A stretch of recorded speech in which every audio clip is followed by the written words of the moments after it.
If you don't work on cars very often, never fear, Clay is here to help you get this thing done. We're going to show you how to remove this intake, how to get these spark plugs out, and be successful while instilling confidence and inspiring you at the same time. Now, don't get all crazy when you look underneath the hood of this thing and think it looks super complicated. There's a lot of things that folks just like you can do at home to the underneath of your engine, even when it looks like a space shuttle. I believe my job here on YouTube is to inspire and empower people just like you to do things yourselves and keep a little bit of money back in your wallet. We want to disconnect the battery, and we loosen up this 10 millimeter, which connects this and closes this in. But if you look at this thing really closely, you're going to see a bunch of nuts and stuff on there, but this is the only one that you need to loosen. With that loosened, you can take a pair of pliers and possibly wiggle it up, but just keep wiggling it left and right and you'll pull it off. With that loosened up, we can put it out of the way, making sure that none of the metal components end up making contact with the terminal. Back here, we'll also loosen this one up, which will then in turn allow us to remove the ground, and we can take it, flip it down, set it down just like that. Believe it or not, I put a lot of effort and energy into making these how-to videos. I can't continually do it if people like you don't watch my videos, but if you have a question about your automobile, I'm here to answer them for absolutely free. I can't help you with your baby mama drama, but if you look me up on Clay's AC and Auto Repair on the Facebook Messenger, I answer stuff for free every day for people just like you all over the world. So keep that in mind. Remember, if anyone else can do it, I promise you can do it too. Now we're going to stick with the video. Now we want to remove the cover to the top of our engine, which exposes a lot of the components that we need to get down to. Located here in the front, there's a 7 millimeter nut that needs to come off. Okay, mine wouldn't come off, so I had to take a hammer with the set of extensions, tap it on there, and turn my ratchet at the same time. Most of these covers are going to look different from year to year. This particular cover has two pushies that come out of the back of here, and we quite simply put our hands back there and we can pull up on them, and with our oil cap removed, we should be able to pull up on the front cover as well. If you ever have a nut or a socket, lug nut, whatever, stuck inside a socket, just take a hammer and hit the side of the socket and it will pop right out, if you can actually put a little ass behind it. Just be careful with these little ones. They're going to shoot out like this one did up underneath that tire. And we can see why this was such a stubborn mule to get off. It rust right off because it's right near the exhaust. Now with that cover off of there, we need to remove this cover back here, and we can see a little pushy back there, which I'm going to use this for, but you might be able to get a little screwdriver. We'll pop that one up. I said pushy, not the other thing. Get your mind out of the gutter. Obviously, we got easy access to the front 3 spark plugs by removing the electrical connectors and pushing up on that, pushing down on this, and if necessary, push it back this way and then sharply pull it out that way. Now, at one point, you're going to remove the 3 10 millimeter bolts holding them down and the 3 10 millimeter bolts holding the rear ones down as well. To make it easier, I'm going to push down on these tabs and slide these cam locks back and disconnect this ECM. It's not necessary to do it to get to the top cover here, but it may give me a little bit more space to work.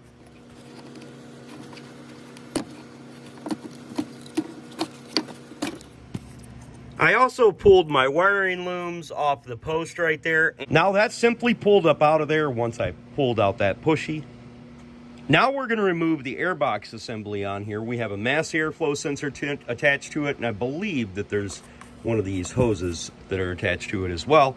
But we're going to pop the clips back on here.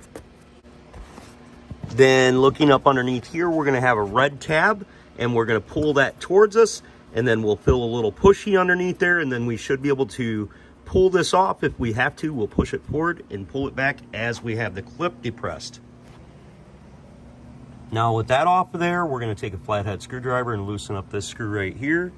There also was a clip back here that held the top of the box on, but once we get that off of there, we'll rock that and pull that way. Okay, so we have a hose connected to it, and this is pretty simple. On the side of this hose, you're going to slide this connector upwards, and then that'll allow it to wiggle and pull off. All I did was simply slide that way. Up underneath here, there's the same kind of connector, and it works identically. You're gonna slide it upward and you'll be able to pull it off. But with it released from the valve cover right there, it's not gonna be connected any longer. On the other side, there's gonna be this rubber hose, and this quite simply just pulls out. I just rocked it as I pulled it out, careful not to break it. Now, this is something that you don't often see. There is coolant on the inside of the throttle. That tells you that your valve timing is not working correctly because it's allowing oil and coolant to mix up together.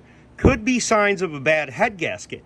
But in that situation, if it was a bad head gasket, we would have a bunch of frothy stuff that looks very similar to that sitting right here. So this could just be an anomaly, or it could be related to our timing issue that we have with this vehicle. Now we're going to pull this clip outward. We're going to push down on the pushy.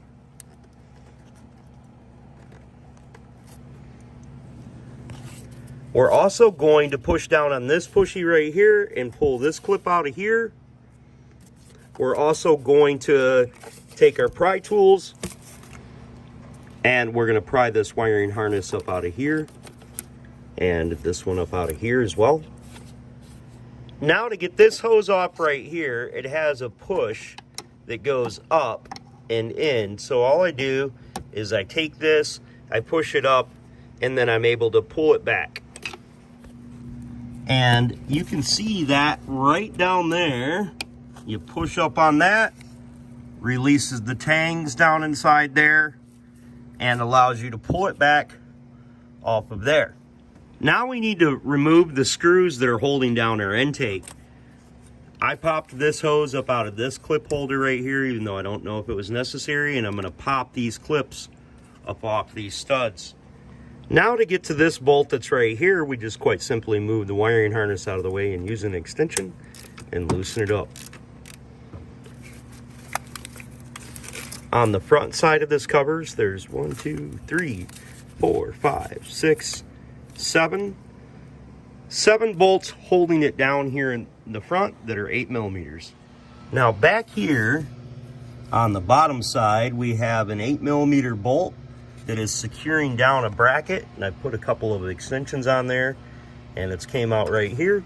So I'm going to take that bolt out. Now I'm going to remove this bracket here. I'm going to push it backwards. Then with a pair of hose pliers, I'm going to slide that brake booster vacuum hose off of there. Now I want to remove this throttle, so it's held on by 4 8 millimeter bolts.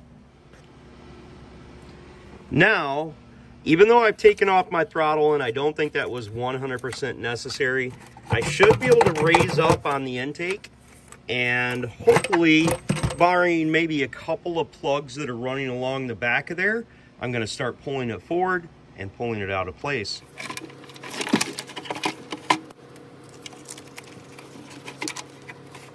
Now on the back side of the intake, it looks like I have one more hose that needs to be disconnected.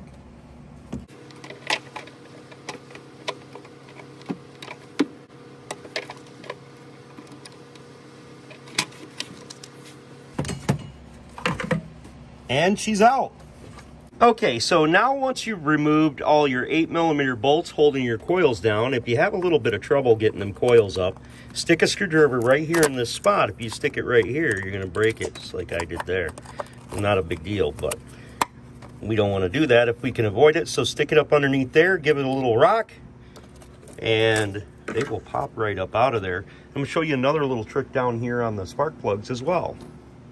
Now I understand a lot of you are probably younger folks trying to accomplish this task here, and I'm certain that you can accomplish it, but something that I want to point out, word from the wise, if you ever come across a girl that smells like the inside of this engine, run away very quickly. She's not clean. You don't want none of that. No, I don't know that from experience or anything.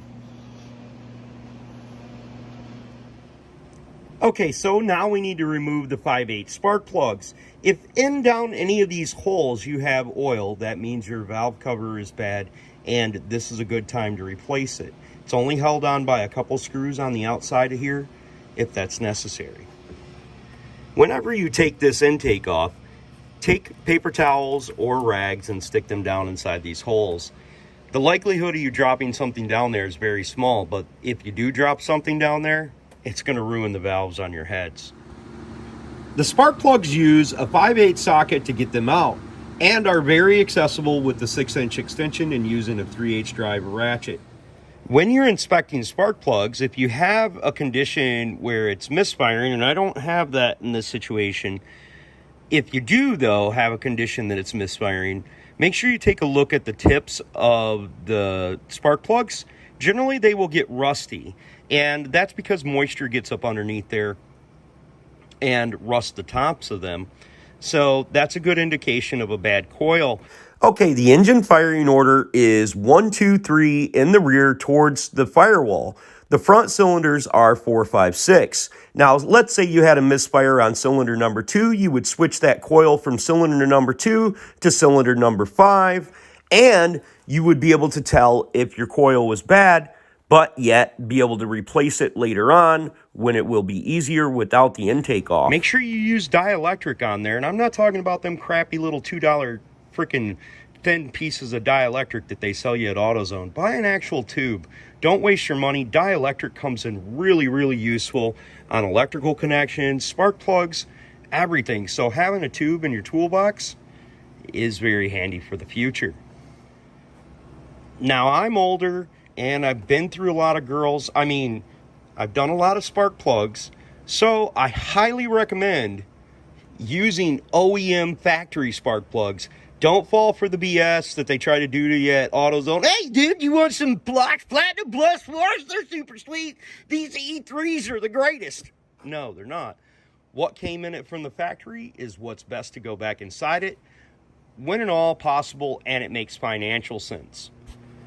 Now, I know I'm going to get asked, did I replace any of these gaskets? And the answer is no, and the reason that I don't do that is because I use dielectric on the gaskets, and because the gaskets are raised up above the mounting platform and it wasn't over torqued, I can reuse these. But this is a pretty cheap gasket kit, so you can get new ones. I just say that for you folks out there that want to know what I do. Now, for the people that are still watching the video, I've got some really neat things to say about spark plugs, purchases, dielectric grease, and stuff like that. So right here we have our brand new spark plug and we have our older spark plug.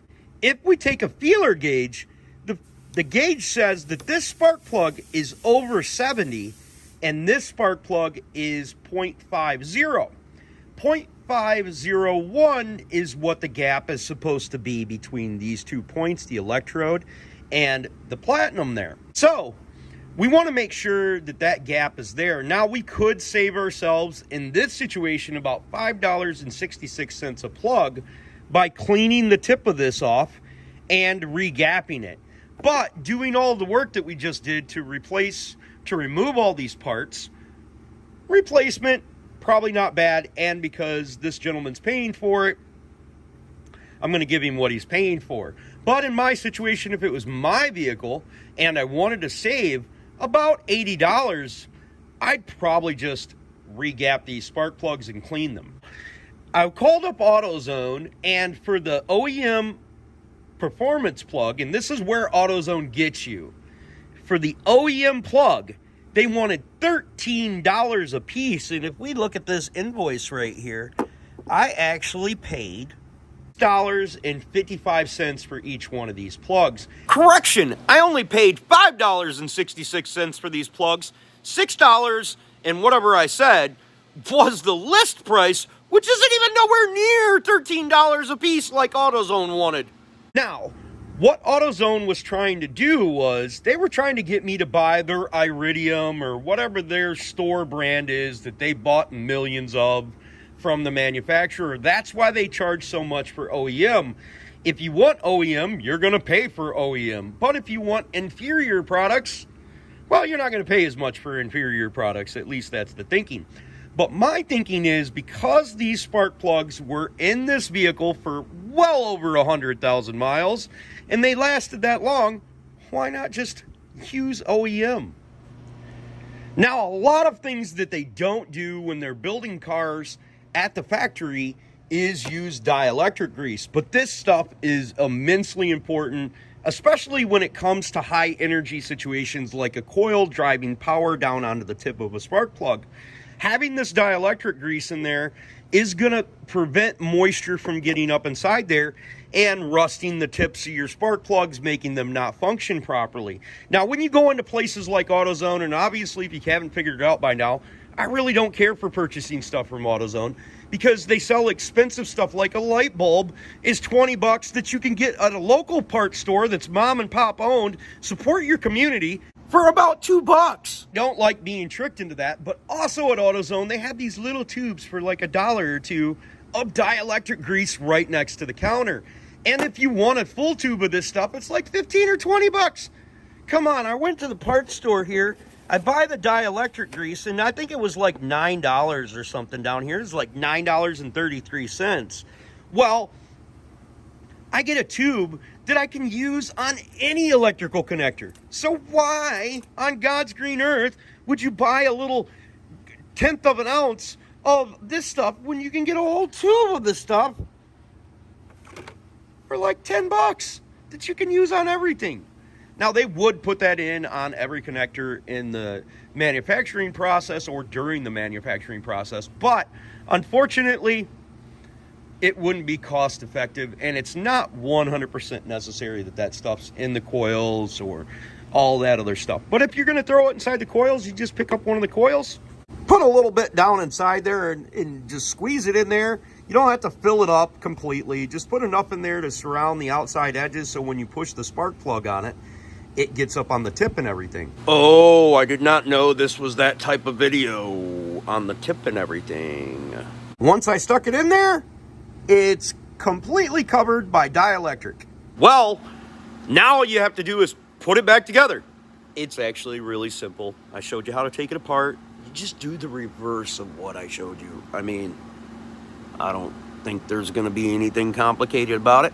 I've obviously got a lot more work to do because we're doing timing, and I've never done timing on one of these before, but I'm certain if anybody else can do it, I can do it, you can do it, anybody can do it if they want to. If you've got a question for me, you can hit me up on Clay's AC and Auto Repair on the Facebook Messenger.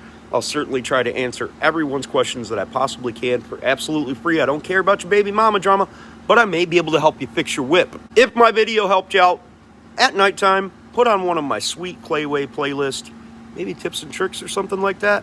Turn that old volume down so you don't have to hear this mouth run. Let them videos play from front to back. That's how we make a little bit of money here on YouTube. Don't be the next to them. Be the very first to you. God bless, folks, and have the best of days.